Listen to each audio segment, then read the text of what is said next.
Terus kita masuk ke sahabat yang dijanjikan surga yang pertama, dan ini pimpinannya ini. Orang termulia setelah Rasulullah SAW. Sayyidina sama aja Pak ya, boleh-boleh. Abu Bakar As-Siddiq radhiyallahu taala anhu. Nah, ini saya sedikit aja, saya mau cerita-cerita dikit-dikit aja ya Pak. Ntar kan hadisnya belum lagi dijelasin. Sayyidina Abu Bakar ini nama aslinya itu ada berbeda-beda Pak. Ada beda-beda pendapat ulama. Jadi Abu itu, Abu Bakar artinya ayahnya Bakar, bukan namanya. Paham ya Pak? Disebut dalam hadis itu disebutnya kunyah, kunyatun, kunyah. Kunyah itu artinya panggilan. Ya abu-abu itu, abu-abu. Gitu. Misalnya ada orang namanya punya anak namanya Muhammad. Kita panggil bapaknya Abu Muhammad. Ibunya Ummu Muhammad. Jadi bukan nama aslinya Abu Bakar itu. Sayyidina Abu Bakar ini nama aslinya Abdullah. Cuma lebih terkenalnya Abu Bakar, panggilannya. Kayak Abu Hurairah, Pak. Abu Hurairah, bapak kucing. Berarti anaknya kucing? Bukan. Ini karena saking senengnya aja. Kadang-kadang panggilan kayak gitu itu asalnya ngeledek tapi jadi sematan. Dulu kalau di pesantren, santri yang sering tidur terus itu ngantuan aja disebutnya Abu Naum. Bapaknya tidur ya. Atau Abu Nuas, bapaknya ngantuk. Tidur aja ini. Bukan berarti anaknya namanya Naum, bukan. Ini tadinya julukan. Sama Abu Hurairah gitu. Jadi, asal namanya Abdurrahman bin Sokhar. Nah, Sayyidina Abu Bakar ini nama aslinya Abdullah. Ada yang mengatakan nama aslinya Atiq. Beda-beda ini.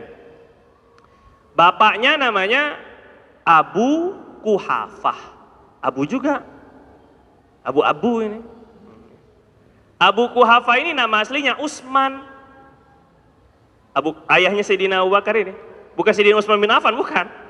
Jangan kebalik-balik ini, nama Arab itu putar-putar, bingung sendiri kita ini kan. Namanya ini lagi bingung. Abdullah, Muhammad, Toha, Alwi, Muhammad, bingung kita ngapa. Nama aslinya bapak itu namanya Utsman. Abu Kuhafah itu. Nah ini Sayyidina Abu Bakar dapat nikmat Allah Subhanahu wa taala besar.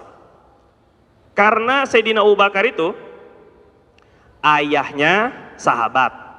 Karena di akhir Fathu Mekah, ayahnya Sayyidina Abu Bakar ini, Abu Kuhafah, namanya Sayyidina Abu Kuhafah, masuk Islam.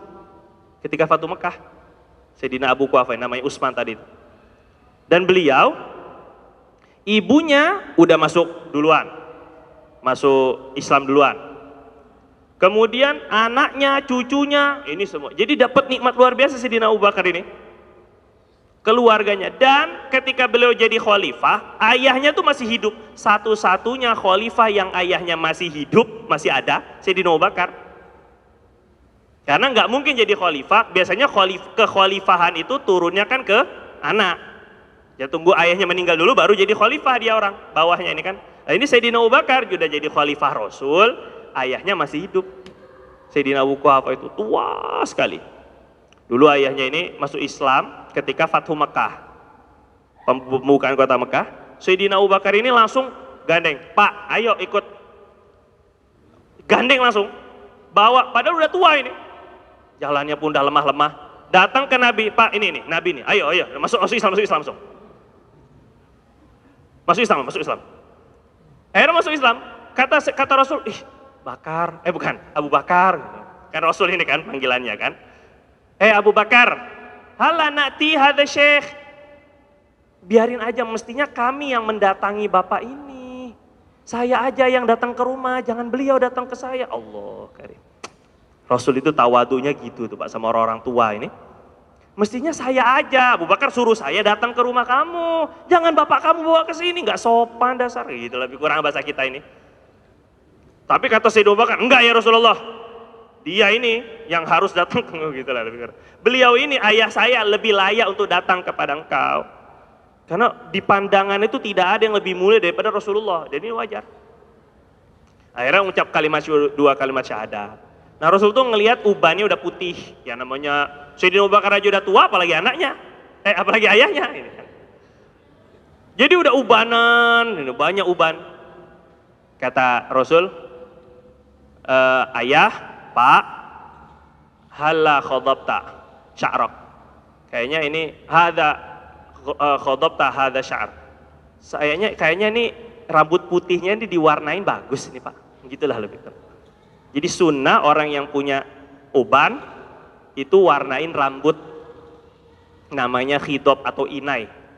Tapi usahakan pewarna rambutnya pakai yang alami, pakai daun pacar kuku. Biasanya kalau jenggot putih nih digini-giniin jadi merah, itu sunnah. Kepala juga gitu, digini-giniin jadi merah kepalanya. Tapi nggak merah terang kayak bule kesasar gitu, jadi kayak tomat berjalan ini kan. Nggak begitu kan. Itu sunnah. Ya.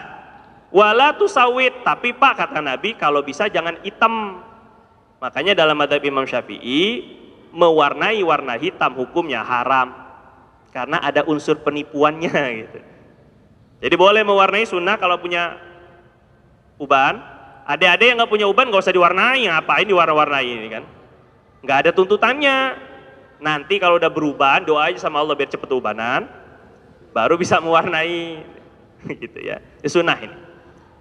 Itu Sayyidina Abu Quhafah radhiyallahu. Dulu Sayyidina Abu Quhafah ini bapaknya Sayyidina Abu Bakar, namanya udah tua kan?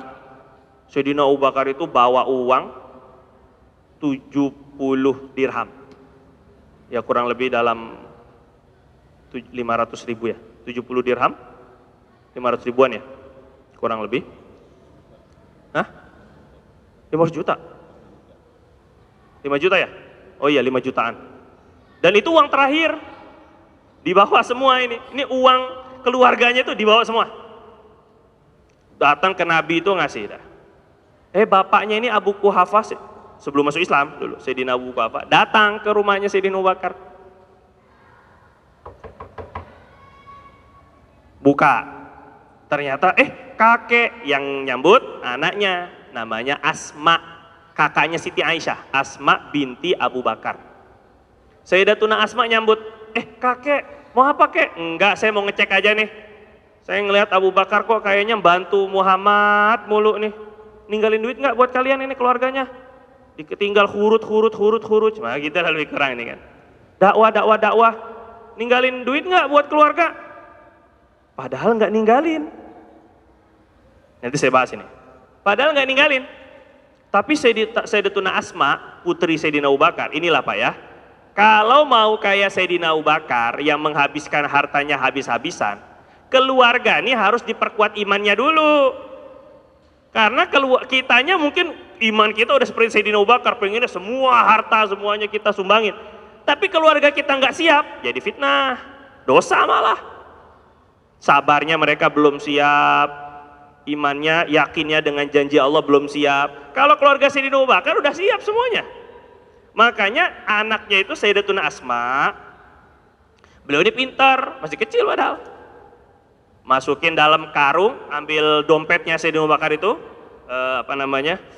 kain dompet, kain biasa buat uang dirham, dimasukin kerikil. Nah ini kan pinternya bocah kan gini kan. Ini bocah. Terus diikat. Enggak kok kek, alhamdulillah ayah ninggalin banyak buat kami cukup. Mana coba? Kata kakeknya ini, Sayyidina Abu Quhafah. Ambil.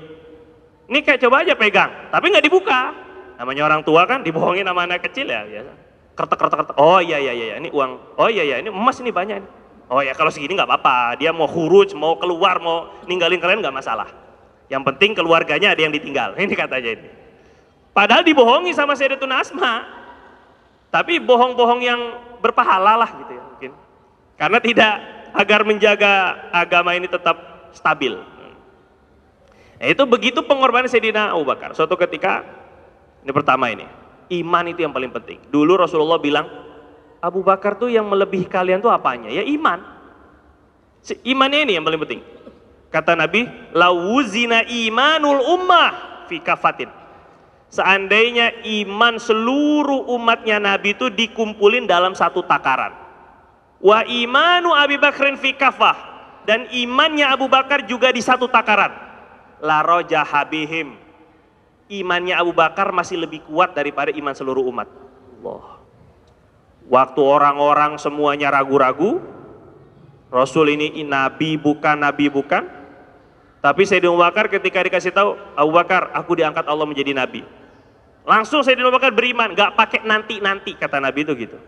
Setiap orang yang saya tawarin dakwah, saya tawarin agama, semua orang ada taradud, ada keraguan-raguan, bener nggak, tapi beda dengan Abu Bakar. Abu Bakar waktu saya kasih tahu saya jadi nabi, karena memang punya track record yang bagus. Rasul nggak pernah bohong, senantiasa menjaga pergaulan sebelum jadi nabi itu. Kemudian beliau senantiasa jujur. Lantas ketika beliau mengaku sesuatu, Sayyidina Abu Bakar langsung segera beriman. Makanya Sayyidina Abu Bakar ini saat ketika peristiwa Isra wal Mi'raj yang lainnya pada ragu, maka beliau bilang lau qala aktsara min dzalik la shodaq. Kalau Nabi yang ngomong lebih heran daripada itu pun aku masih percaya, pasti benar. Akhirnya digelari dengan As-Siddiq. Ini penting ini Sayyidina Abu Bakar ini. Nah, terus beliau pernah begini. Waktu itu Nabi subuh-subuh ini Pak. Subuh-subuh nanya, siapa di antara kalian yang puasa hari ini? Abu Bakar doang yang ngangkat tangan. Saya Rasul. Siapa ya di antara kalian yang hari ini sudah menjenguk orang sakit? Saya Nabi. Dia lagi nih kan, Sayyidina Abu Bakar lagi nih kan. Ketahuan emang. Siapa di antara kalian yang mengantar jenazah ke kubur? Saya Nabi. Siapa di antara kalian yang pagi ini udah ngasih makan orang miskin? Saya. Sahabat tuh nggak ada yang subuh-subuh Pak. Kapan ngantar jenazahnya? Kapan jenguk? Ternyata beliau itu sambil pergi ke masjid, Allah qadarullah begitu. Orang soleh itu dipermudah sekali untuk melakukan amal-amal soleh. Lagi sembari pergi ke masjid, tahu tetangganya sakit, jenguk dulu. Tahu tetangganya meninggal, dianterin dulu ke kubur. Kemudian beliau memang udah niat puasa. Ketemu orang miskin, kasih makan dulu. Allah.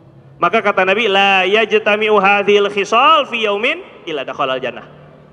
Tidaklah berkumpul perkara-perkara yang ini di satu hamba pada satu hari, melainkan dia akan masuk surga. Sayyidina Abu Bakar ini.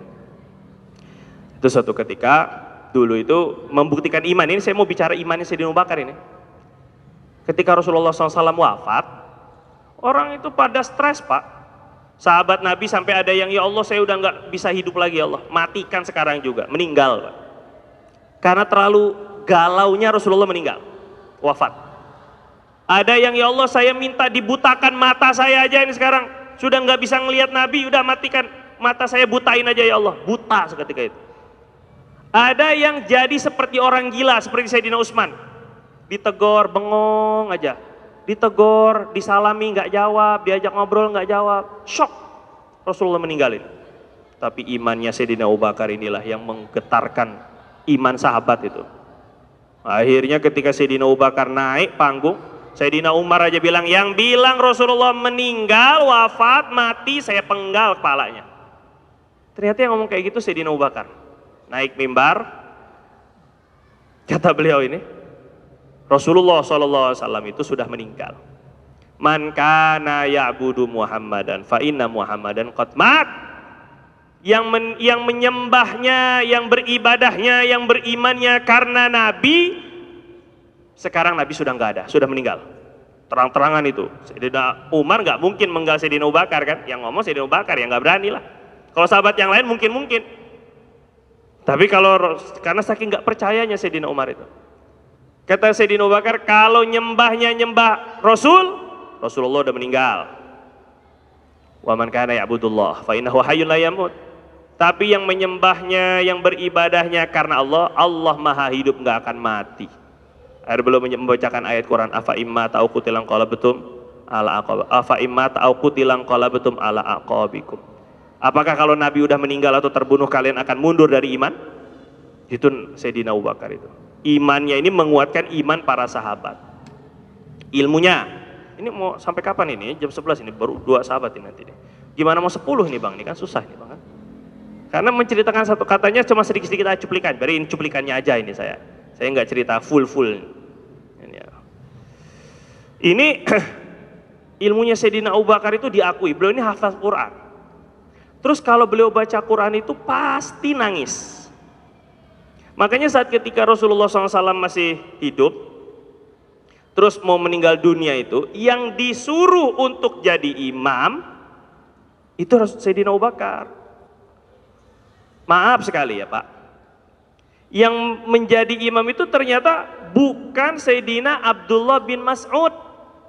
Sahabat Nabi yang ahli Quran, hafiz Quran juga. Dan Nabi bilang, ini bacaannya Abdullah bin Mas'ud itu seperti bacaan Jibril baru turun.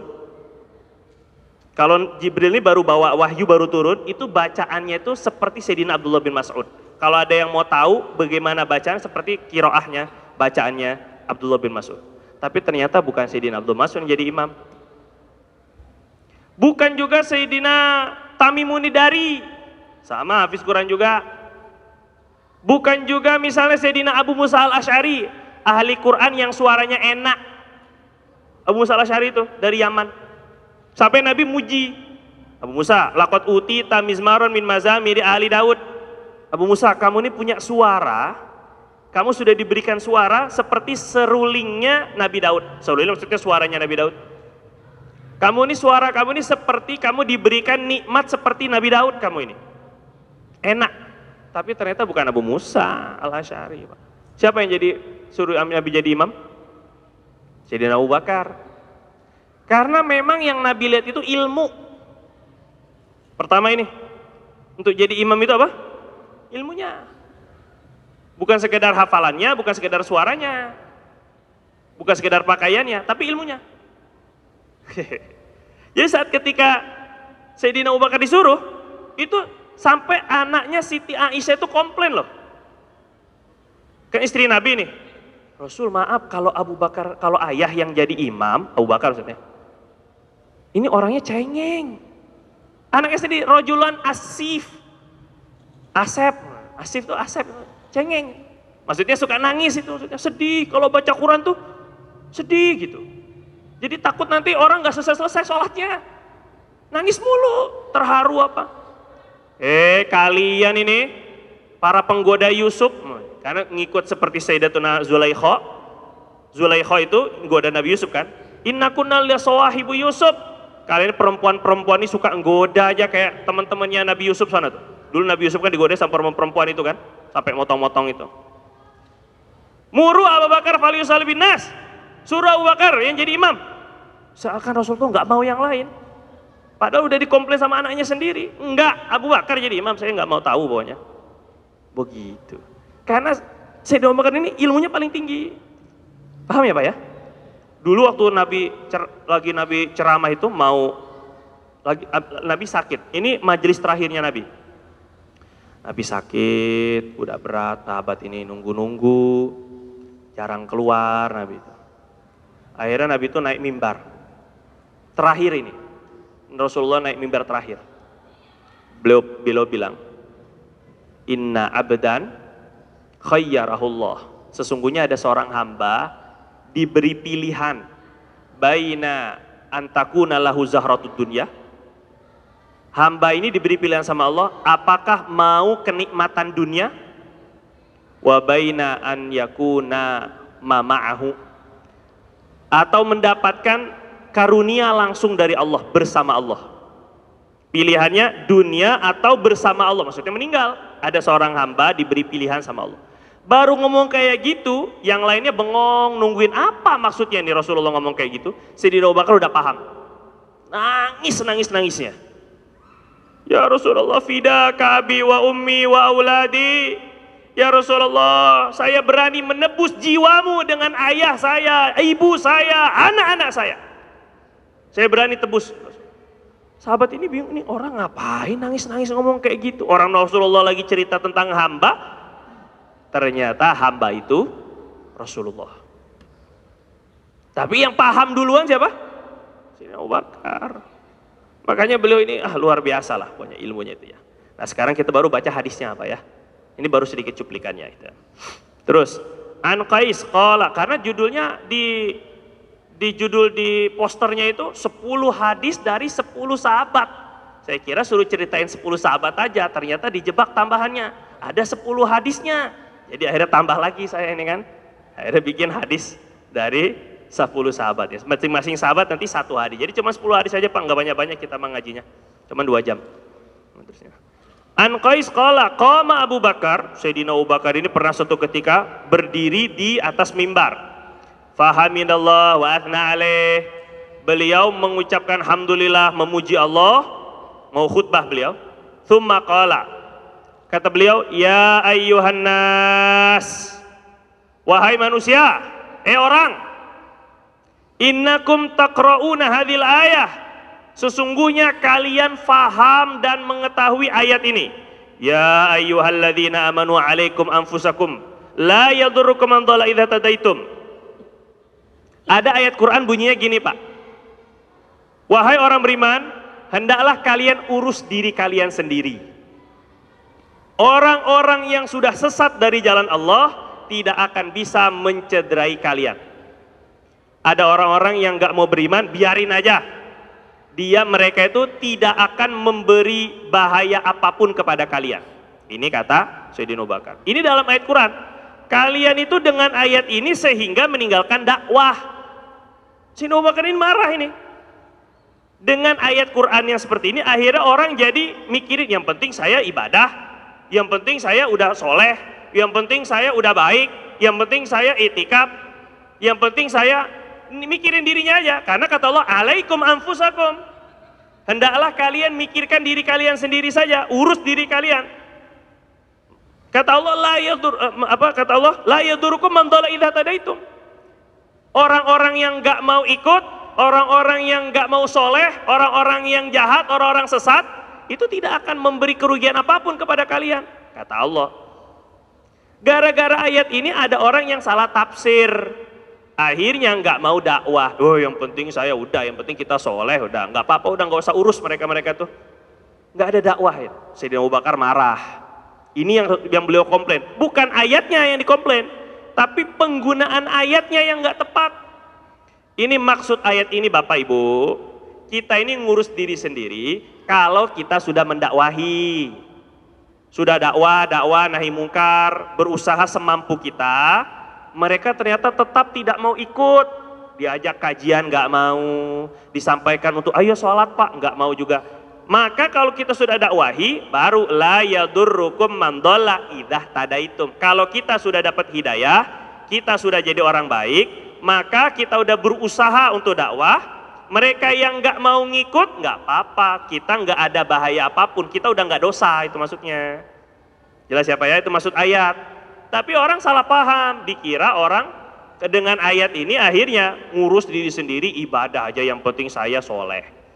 Maka Rasulullah kata beliau, wa inna sami'na Rasulullah SAW yaqul, sesungguhnya kami, kata Sayyidina Abu Bakar, mendengar Rasulullah SAW bersabda, innan nas, sesungguhnya suatu kumpulan manusia, idza ra'awul munkar. Perhatikan bahasanya ini Pak. Kalau orang banyak masyarakat melihat suatu kemungkaran, mungkar itu bisa maksiat dosa besar, itu yang kita pahami. Mungkar itu bisa juga maksiat dosa-dosa kecil. Mungkar itu bisa juga perkara-perkara makruh. Mungkar itu umum, yang diingkari oleh syariat itu namanya mungkar. Makan pakai tangan kiri, mungkar itu, walaupun nggak dosa. Ya, ada orang kencing berdiri, nah ini maksudnya. Mungkar itu, walaupun makruh saja, tapi itu mungkar.